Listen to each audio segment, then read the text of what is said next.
Здраво јутро ученици!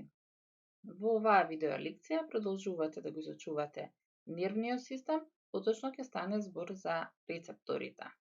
Јас сум Марија Насковска и предавам во Основното училиште Димитар Миладинов, Скопје. Пред да почнам да зборам за рецепторите, не е лошо да се повтори нешто од претходната видеолекција, како на пример функциите на нервниот систем се примање на дразбите што ги извршуваат рецепторите, потоа информациите се пренесуваат преку нервите до мозокот, каде што се и анализираат. Но потоа исто така во претходната лекција се спомна дека рецепторите се дел од нервниот систем, тие ги примаат дразбите како од надворешната средина, така и од внатрешноста на телото. Инаку рецепторите се изградени од дендрити, тоа се овие кратки продолжетоци од нервната клетка. Толку од повторувањето. И еве ме, релакс терапија во природа и нешто да се собере вкусно за децата. Кои чувства ми требаат за да одберам кои од капинките се најдобри за јадење во моментов? Дали? Црвена, најдоле црна или некоја друга црна убава што свети. Најпрво општо за рецепторите. Рецепторите играат главна улога во извршувањето на животните функции. Тие ни помагаат да најдеме храна, да не се повредиме и добро да се движиме низ просторот. Еве еден конкретен пример каде што при собирање на капинки прво ни е потребно сетилото за вид, за да поучиме каде се капинките, а каде трдновите, чувството за притисок при допир на трн преминува во болка, со што добиваме еден сигнал дека треба да ја потргнеме раката за да не се повредиме. На крај рецепторите за мирис исто така се важни, затоа што при да ја вкусиме храната, ароматичните материи кои излегуваат од храната ни кажуваат дали таа храна е добра за јадење или не предупредуваат ако случајно е храната расипана, со тоа што ние нема да ја вкусиме и нема да настане труење. Но сепак да не ги заборавиме и рецепторите кои ги има во нашето тело, кои исто така се битни за нервниот систем да ги координира соодветно сите внатрешни органи. Сега, пред да почнете да ги изучувате рецепторите, важно е да знаете како се поделени. Тие се поделени според распространетоста и градбата и според дразбите што ги примаат. Според распространетоста и градбата се поделени на општи рецептори кои ги има насекаде низ нашето тело и посебни рецептори кои се сместени во одреден сетилен орган. Инаку според дразбата, рецепторите се делат на хеморецептори, механорецептори, терморецептори и фоторецептори. Хеморецепторите ќе ги објаснам во ова видео, а понатамо во други лекции се учат и другите типови на рецептори. Општо што треба да се знае за рецепторите, дека хеморецепторите реагираат на хемиски дразби и ги има во сетилото за вкус, односно јазикот, и сетилото за мирис, односно носот. Механорецепторите ги има во увото и на кожата и тие детектираат притисок. Терморецепторите детектираат температура, а фоторецепторите реагираат на светлината. Како што напоменав, хеморецепторите се наоѓаат на јазикот и во носната празнина. Тоа се сетилото за вкус и сетилото за мирис.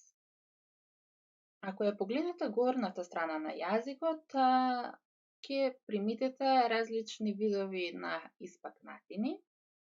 На некои од нив има рецептори за вкус, кои се наоѓаат не на површината, туку на страничниот дел од вкусните папили. Рецепторите за вкус се топчести. Под микроскоп изгледаат вака, додека шиматски се прикажани на овој начин, при што јасно се воочува дендритите кои се поврзани со два вида на клетки.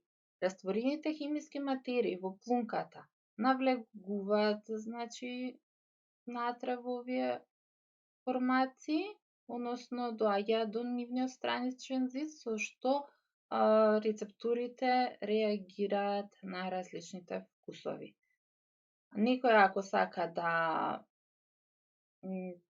види и слично видео на ова, може да ја проследи оваа анимација од YouTube. Интересно, кога станува збор за вкусот, е тоа дека некои луѓе побаво ги чувствуваат вкусови, различните типови на вкусови, за разлика од други. Односно, некои луѓе имаат поголем број на вкусни папили за разлика од другите. Ова се прави со боење, но ве молам, немојте дома да испробувате да го боите јазикот со најразлични боички, сепак станува збор за специјални бои. Кога би го истражувале сетилото за вкус на интернет или би отвориле стари учебници, би забележале ваква една слика, или плюс на вкусот умами. Но, оваа поделба на местата каде што ги чувствуваме различните вкусови не важи повеќе, затоа што можете и сами да се уверите дома. Да, најмногу се чувствува можеби на врвот од јазикот солениот вкус, но сепак има и вкусни папили на другите делови од површината на јазикот каде што регистрираат солено. Кои се вкусовите што ги чувствуваме? Тоа се благо, солено, кисело, горчливо и умами. За учениците интересен е вкусот умами, нешто ново и некарактеристично во нашиот секојдневен говор. Кратко објаснато, умами е вкусно, пикантен, солен вкус, кој го има во аспарагусот, брокулата, морковот, компирот, ѓумбирот, печурките, грашокот, рибата, различни меса, кашкавалите и различни сосови, како, например, соја сосот. На крај збор 2 и за хеморецепторите кои се наоѓаат во сетилото за мирис. За разлика од рецепторите за вкус, хеморецепторите за мирис се изградени само од дендрити и се наоѓаат на горната површина од носната празнина. Хемикалиите кои ги има во воздухот навлегуваат при дишувањето и овие хеморецептори ги детектираат, но истото може да се случи и при жвакање на храна, кога хемиските материи навлегуваат во носната празнина. Последното нешто што треба да го знаете, дека центарот за вкус и мирис се наоѓа во кората на големиот мозок. Кај сетилото за мирис, интересно е што по одредено време хеморецепторите за мирис престануваат да ја детектираат мирисбата. На крај може да заклучиме дека рецепторите според дразбата се поделени на хеморецептори, фоторецептори, терморецептори и механорецептори. Хеморецепторите детектираат хемиски материи, Фоторецепторите реагираат на светлина, терморецепторите чувствуваат промена на температурата, а додека механорецепторите реагираат на притисок.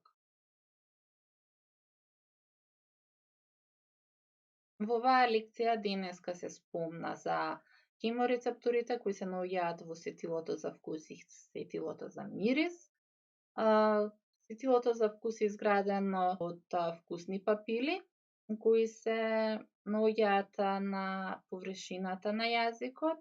Информациите се пренесуваат на вкусниот нерв, кој потоа се обработуваат во центарот за вкус кој се наоѓа во кората на големиот мозок. Слично е и со хеморецепторите во сетилото за мирис. Тие информацијата ја пренесуваат на мирисниот нерв, кој потоа таа информација се обработува во кората на големиот мозок. Еве, значи, уште една слика, каде што дендритите се поврзани со клетки, ова е, значи, за рецепторите за вкус, и еве ги рецепторите за мирис, кои се изградени само од дендрити и се наоѓаат во горната површина од носната празнина. Благодарам за вниманието. И кога сме веќе кај нервниот систем, сакам да кажам дека мозокот е како мускулите. Треба да остане постојано во добра кондиција. Затоа, секогаш прашувајте, истражувајте, читајте, учете, надградувајте се. Така ќе останете со здраво тело и здрав ум. Поздрав!